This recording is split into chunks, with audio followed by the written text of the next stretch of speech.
다양한 관점과 심도 있는 지적담론이 부딪히는 곳, 더 디베이트에 오신 것을 환영합니다. 거대한 글로벌 기업의 최고 경영자가 그 경영권을 완전히 물려주는 장면을 한번 상상해 보시죠. 보통은 후계자를 수년에 걸쳐서 아주 철저히 훈련시키잖아요. 그렇죠. 모든 위기 상황에 대비해서 완벽한 행동 매뉴얼 같은 것도 다 쥐어주고요. 네네, 맞습니다. 그리고 초기에는 그 후계자들의 결정을 막 면밀히 모니터링하면서 개입도 하죠. 일종의 철저하게 통제되고 정밀한 권한 이양인 셈인데, 그게 우리가 아는 가장 상식적이고 뭐랄까 안전한 위임의 형태니까요. 그렇죠. 그런데 오늘 우리가 다룰 텍스트의 세계로 들어가면요, 이 상식적인 매뉴얼이 시작부터 완전히 산산조각이 납니다. 이 거대한 구원사적 기업의 경영자는 직원들이 자신들의 핵심 임무에 대해서 겨우 절반쯤 이해했을 때 그냥 훌쩍 자리를 떠나버리거든요. 심지어 그 직원들은 회사의 비전을 여전히 완전히 오해한 채로 막 멍하니 하늘만 쳐다보고 있는 상태잖아요. 맞습니다. 현대 경영학의 관점에서 본다면 이건 그야말로 완벽한 행정적 재앙이자 역사상 가장 무책임하고 혼란스러운 인수인계 현장이라고 할 수 있겠죠. 이렇게 CEO 비유처럼 기묘하고 역설적인 권한 이양의 현장, 오늘 우리가 분석할 텍스트는 바로 티에리 잘라스의 블로그에 게재된 마리노엘 타비의 주님 승천 대축일 성경 해설입니다. 네, 타비는 사도행전, 시편 47편, 에페소서, 그리고 마테오 복음서까지 촘촘하게 넘나들면서 이 승천 사건 이면에 숨겨진 아주 거대한 역설을 파헤치고 있죠. 그래서 여기서 도출되는 우리의 핵심 질문은 명확합니다. 과연 텍스트에 나타난 예수의 승천과 파견 명령은 인간의 주체적 자유와 책임으로의 온전한 권한 이양을 뜻하는가? 아니면 반대로 인간의 철저한 한계와 성령이라는 신적 주권에 대한 절대적 의존을 뜻하는가? 아주 날카로운 질문이네요. 저는요, 이 텍스트가 신이 구원의 역사에 인간의 능동적인 협력을 적극적으로 요구하고 또 우리에게 선택의 자유와 책임을 위임했다는 이른바 인간 주체성의 거대한 확장을 선언한다고 봅니다. 저는 그 텍스트의 이면을 보면서 완전히 다른 프레임에 도달했습니다. 텍스트를 보면 제자들의 그 끝없는 의심, 무지, 그리고 불완전함이 내내 아주 적나라하게 노출되거든요. 승천 사건은 역설적이게도 이 역사의 주관자가 결코 인간이 될 수 없으며 궁극적으로 성령이 모든 것을 주도한다는 신적 주권의 우위를 가장 강력하게 증명하는 장치입니다. 그렇게 보시는군요. 그렇다면 타뷰의 해설에 아주 뚜렷하게 등장하는 자유, 이 자유라는 개념부터 짚고 넘어가야 할 것 같습니다. 타뷰가 텍스트에서 명시적으로 밝히고 있잖아요. 신의 구원은 도래했지만 그 구원에 들어가는 것은 그 전적으로 인간의 자유에 달려 있다고요. 구원의 문은 열려 있지만 억지로 등 떠밀지는 않는다는 뜻이죠. 그렇죠. 스스로 벌어 들어가고 또 타인들을 이끄는 건 신이 강제할 수 없는 인간만의 주체적 영역이라는 겁니다. 마테오 복음서 9절을 볼까요? 나는 하늘과 땅의 모든 권한을 받았다. 그러니 가라라고 명령합니다. 그냥 권한을 독점하는 게 아니라 그러니 가라면서 인간의 아주 물리적이고 능동적인 행동을 촉구하고 있거든요. 능동적인 행동을 촉구한다. 네, 타비가 결론부에서 내린 그 묵직한 선언, 이제 이 권능은 우리 손에 있습니다. 라는 문장이야말로 이 권한이양이 완료되었음을 뜻하는 거 아닙니까? 신이 무책임하게 손을 뗀 게 아니라 인간을 역사의 능동적인 동업자로 격상시킨 아주 위대한 신임장인 셈이죠. 그 위대한 신임장이라는 표현은 참 매력적이긴 한데 잠깐만요. 과연 그 신임장을 받은 자들의 실제 상태를 텍스트가 어떻게 묘사하고 있는지를 자세히 들여다볼 필요가 있습니다. 타비 스스로도 통찰했듯이 제자들은 이 거대한 우주적 임무에 대해서 겨우 절반만 준비되어 있던 상태였거든요. 완벽하진 않았죠. 완벽하지 않은 정도가 아니죠. 마테오 복음서는 심지어 부활한 예수를 만나서 엎드려 절하는 그 벅찬 순간에도 일부는 의심했다고 아주 냉정하게 기록합니다. 더 결정적인 단서는 사도행전에 나와요. 예수가 승천하기 전에 제자들에게 내린 첫 번째 행동 지침이 뭐였죠? 가라가 아니었습니다. 역설적이게도 대기하라였어요. 예루살렘을 떠나지 말고 기다리라는 거 말씀이시죠? 맞습니다. 약속된 성령이 올 때까지 가만히 있으라는 거예요. 이건 인간의 섣부른 자유의지나 물리적 열정이 사명의 원동력이 될 수 없음을 근본적으로 차단하는 조치거든요. 즉, 승천은 인간의 주체성을 찬양하는 자리가 아니라 불완전하고 의심 많은 인간을 덮어버릴 그 압도적인 성령의 권능이 내려오기 전까지 우리는 아무것도 할 수 없는 텅 빈 그릇임을 시사하는 겁니다. 철저한 신적 주권의 선언이죠. 제자들의 오해와 한계에 갇혀 있었다는 점은 저도 100번 인정합니다. 사도행전 1장 6절에서도 그들이 이스라엘의 왕권을 다시 세워주실 때가 지금입니까? 라고 묻잖아요. 네, 완전히 착각하고 있었죠. 편협한 정치적 회복에만 매달려 있었으니까요. 탑이 말 맞다나 예수가 CEO라면 절대 이런 직원들한테 회사를 안 맡겼을 겁니다. 그런데요, 그렇다고 해서 그 사도행전의 기다림이 인간의 철저한 무능이나 수동성을 의미한다고 오늘 생각하지 않습니다. 육상 경기의 이어달리기를 한번 떠올려 보시죠. 다음 주자는 바통이 자신에게 전달되기 전까지는 반드시 제자리에 서서 기다려야 합니다. 아, 바통 터치를 기다리는 거다. 네, 바통 없이 자기 자유의지만 믿고 막 먼저 뛰어나가는 건 주체성이 아니죠. 그건 그냥 실격 처리될 반칙일 뿐입니다. 사도행전의 그 대기 명령은 바로 이 바통 터치의 결정적 순간을 위한 필수적인 전제 조건인 거지 주자가 뛸 능력이 없다는 걸 증명하는 게 아니에요. 바통, 즉 성령을 넘겨받는 그 순간부터 남은 경주를 온몸으로 완성해야 하는 건 온전히 주자의 몫이자 주체적인 책임입니다. 오, 그 이어달리기 비유는 논리적 빈틈을 아주 그럴싸하게 메워주네요. 그렇죠. 하지만 바통 터치의 구조를 조금만 더 자세히 들여다보면요. 텍스트가 말하는 성령의 속성하고 완전히 어긋납니다. 이어달리기에서 바통은 그저 주자가 손에 쥐고 마음대로 통제하는 무생물이잖아요. 그냥 도구에 불과하죠. 하지만 텍스트가 말하는 성령은 인간이 쥐고 휘두르는 도구가 아닙니다. 도구가 아닙니다. 성령 자체가 살아 움직이는 거대한 주체예요. 그러니까 제자들이 바통을 들고 뛰는 게 아니라 오히려 거대한 성령이 그 무지하고 다리 풀린 제자들을 등에 업고 뛰는 것에 훨씬 가깝습니다. 인간의 책임이라는 건 그저 엎혀서 떨어지지 않게 꽉 매달려 있는 수준의 부차적인 거 아닐까요? 잠깐만요.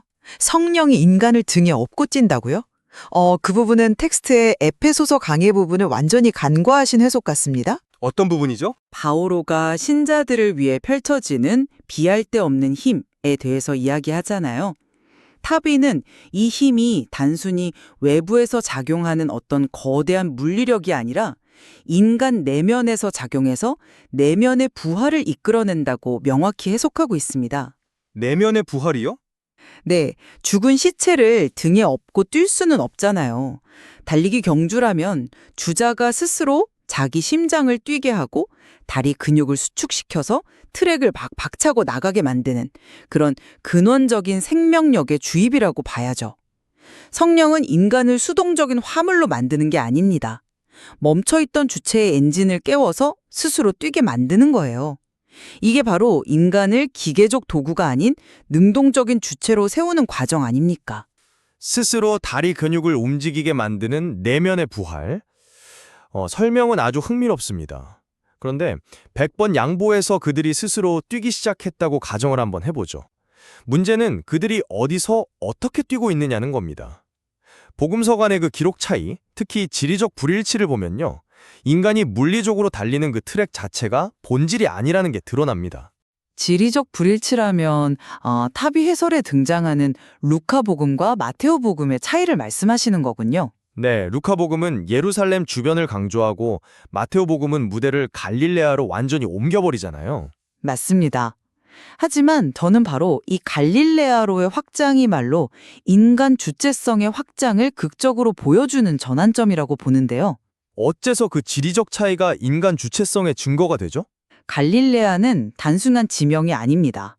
텍스트에서도 타비가 묘사하듯이 그곳은 이교도들의 교차로예요. 예루살렘이라는 익숙하고 좁은 유대교적 울타리를 벗어나서 모든 민족이라는 아주 거칠고 낯선 보편적 지평으로 나아가야 하는 제자들의 과업을 상징하거든요. 아하. 종교적 안전지대에서 벗어나서 스스로의 발걸음으로 세계와 부딪혀야 하는 인간의 물리적 선교 사명인 거죠.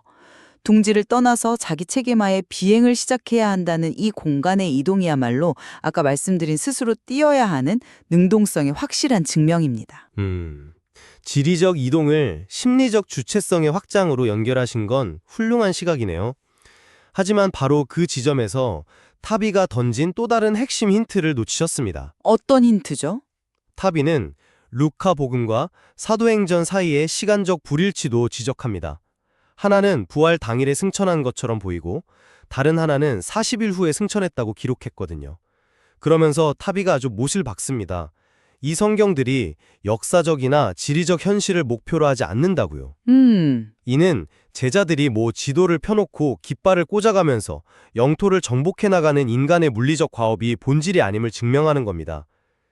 여기서 정말 주목해야 할 메커니즘은 장소가 아니라 승천 당시 예수를 가린 구름이에요. 아, 구름이요. 구름은 신의 현존을 나타내는 구약성경 시대부터 내려온 아주 오래된 기호잖아요. 물리적 시야를 차단함으로써 영적인 현존을 드러내는 그런 방식 말이죠. 정확합니다. 구름이 예수를 가렸다는 건 시공간에 제약받는 육신적 현존에서 온 우주에 미치는 영적 현존으로의 완벽한 전환을 의미해요.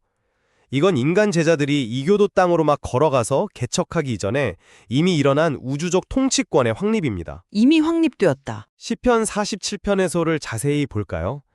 이 시편은 이스라엘이 자신들의 신이 단순한 부족신이 아니라 온 세상을 다스리는 유일신임을 뼈저리게 깨달은 바빌론 유배 이후에 쓰였다고 타비가 분석하거든요. 시편이 이렇게 노래합니다. 신의 이교도들 위에도 군림하시며 온 인류의 위대한 왕이시다. 아직 제자들이 갈릴리아에서 첫 발을 떼기도 전에 신은 이미 온 세상의 왕으로 군림하고 계신 거예요. 네, 텍스트에 그렇게 나오죠. 따라서 인간의 선교란 미개척제를 주도적으로 정복하는 그런 주체적인 사명이 아닙니다.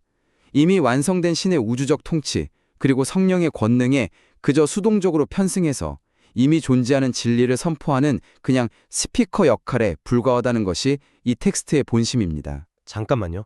선포하는 스피커 역할에 불과하다고요? 그 말씀대로라면 인간을 그저 완성된 사실을 전달하는 배달부나 확성기 정도로 축소시키는 건데, 그렇다면 타비가 결론에서 던진 그 묵직한 선언은 도대체 어떻게 설명하시겠습니까? 어떤 선언 말씀이시죠? 타비가 분명히 말했습니다. 이제 이 권능은 우리 손에 있습니다. 라고 단언했다고요. 권능이 우리 손에 있다는 건 운전대와 통제권, 그리고 그에 따른 무서운 책임이 온전히 우리에게 넘어왔다는 뜻입니다. 인간에게 주어진 이 자유라는 건 축복이기도 하지만 장폴 사르트르가 말한 것처럼 아주 끔찍한 무게이기도 하잖아요. 무거운 책임이다. 그렇죠.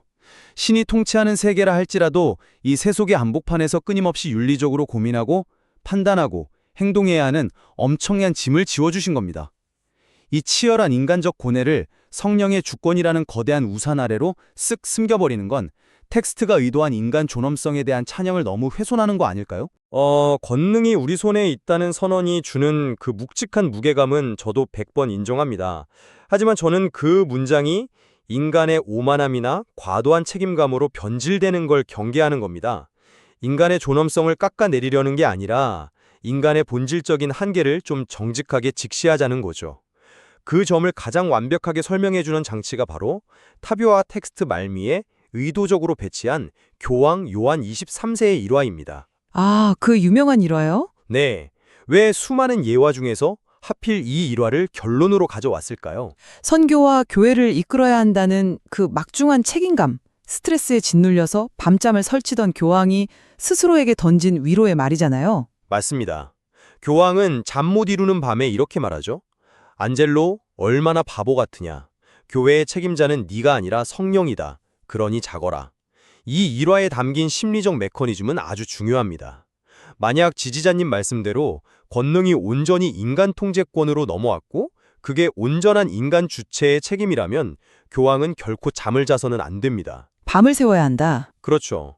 불안에 떨면서 밤을 새워가며 전략을 짜고 뼈를 깎는 고뇌를 해야 마땅하죠. 하지만 이 일화는 전도와 선교가 인간의 뜨거운 열정일 수는 있어도 결코 영혼을 갉아먹는 불안이 되어서는 안 됨을 명시적으로 보여줍니다. 불안이 없다는 건 최종 책임자가 내가 아님을 인지할 때만 가능하거든요. 마테오 복음의 세례 공식이 베드로나 바오로 같은 인간 영웅의 이름이 아니라 철저히 성부, 성자, 성령이라는 삼위일체의 이름으로 이루어지는 것도 같은 맥락입니다. 타비 표현대로 이 사역은 인간 정신이 상상할 수 있는 모든 것을 초월하는 신의 고유 영역이에요. 즉, 권능이 우리 손에 있다는 건 우리가 조종석에 앉았다는 게 아니라 거대한 신의 섭리가 질그릇처럼 연약한 우리를 도구로 사용하기로 작정하셨다는 철저한 신적 주권을 향한 찬사로 읽어야 합니다. 요한 23세의 일화는 저도 참 아름답고 통찰력 있다고 생각합니다.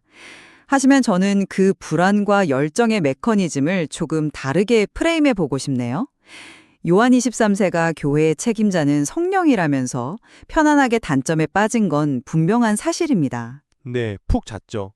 하지만 날이 밝고 아침이 오면요. 평범한 인간 안젤로 론칼리는 다시 요한 23세라는 교황의 자리로 돌아가서 복잡한 외교 문서를 검토하고 또 제2차 바티칸 공의회라는 엄청난 역사적 전환점을 소집하는 등 뼈를 깎는 결정을 직접 자신의 의지로 내려야 했습니다. 성령이 밤사이에 대신 서류에 서명해 주지 않았거든요. 아, 행정 업무를 대신해 주진 않죠. 타비의 해설이 진정으로 빛나는 지점이 바로 여기입니다. 모든 권한과 원동력이 신에게서 나오지만 신은 그것을 역사 속에 물리적으로 구현하는 손과 발로 천사나 기적이 아니라 의심 많고 불안해하는 불완전한 인간을 선택했다는 겁니다. 불안에 떨지 말라는 말이 곧 아무것도 하지 않는 수동적 도구가 되라는 의미는 절대 아니잖아요.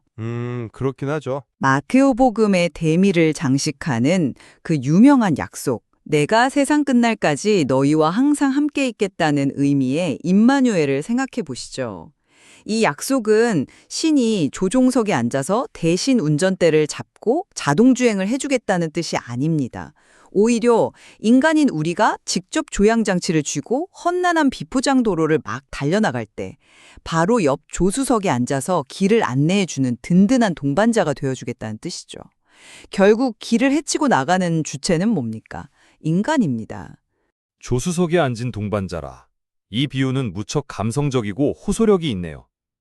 하지만 그 비유가 자칫 우주를 창조하고 이끄는 성령의 본질적인 주도권을 인간의 단순한 보조자나 내비게이션 정도로 격화시키는 건 아닌지 여전히 우려를 지울 수는 없습니다. 그럼에도 불구하고 오늘 이 담론을 통해서 같은 텍스트를 두고도 얼마나 깊고 층위가 다른 메커니즘이 도출될 수 있는지 분명히 확인했습니다. 그렇죠. 한쪽은 그러니 가라는 명령에서 인간의 물리적 능동성과 자유의 숭고한 확장을 발견했고 다른 한쪽은 기다리라 하는 명령에서 인간의 지독한 한계와 신적 주권이라는 거부할 수 없는 압도성을 보았으니까요. 네, 비록 우리가 주체와 객체, 인간의 자유와 신적 의존이라는 스펙트럼의 양극단에서 팽팽하게 대립하긴 했지만요. 그 대립 속에서 묘한 공통의 인식 역시 발견한 것 같습니다. 이 텍스트가 인간의 철저한 나약함과 의심이라는 지극히 현실적인 모습과 모든 민족에게로 나아가라는 지상 최대의 우주적 사명이라는 이 극단적인 모순을 아주 절묘하게 한 공간에서 다루고 있다는 점이죠. 이 충돌 자체에 대해서는 이견이 여지가 없어 보입니다. 완전히 동의합니다. 앞서 말씀하신 그 임마누엘이라는 개념이야말로 이 겉보기에 완벽하게 상충하는 두 가지 진리, 즉 압도적인 신의 주권과 불안정하지만 뜨거운 인간의 역할이 어떻게 하나로 정교하게 얽혀 들어가는지를 보여주는 궁극적인 열쇠일 겁니다. 이 둘의 결합은 단순한 논리를 넘어선 신비의 영역이거든요. 맞습니다. 쇼의 문을 열면서 저희가 나누었던 비유로 다시 시선을 돌려보죠. 완벽하게 세상을 통제하던 위대한 경영자가 겨우 절반밖에 준비되지 않은, 그것도 자신을 오해하고 의심하는 직원들만 남겨두고 미련 없이 회사를 떠났습니다. 네, 정말 역설적인 시작이죠. 세속적인 계산이나 경영의 논리로만 본다면 당장 내일 파산 선고를 받아도 전혀 이상하지 않을 이 지독하게 불완전한 조직이 도대체 어떤 메커니즘을 통해서 2000년이 넘도록 전 세계를 무대로 생명력을 유지하며 거대하게 확장될 수 있었을까요? 정말 미스테리한 일입니다. 그 경이로운 역설과 모순에 대한 해답은 결국 인간 스스로의 위대한 주체성일까요? 아니면 보이지 않는 권능의 압도적인 이끄심일까요? 오늘 우리가 다루지 못한 더 깊은 통찰들이 티에리 잘라스의 블로그에 소개된 마리노엘 타부의 원문 속에 여전히 숨쉬고 있습니다. 직접 그 텍스트의 행간을 탐험하시면서 여러분만의 답을 찾아보시길 바랍니다. 판단은 이제 여러분의 몫입니다. 이것으로 더 디베이트를 마칩니다. 함께해 주셔서 감사합니다.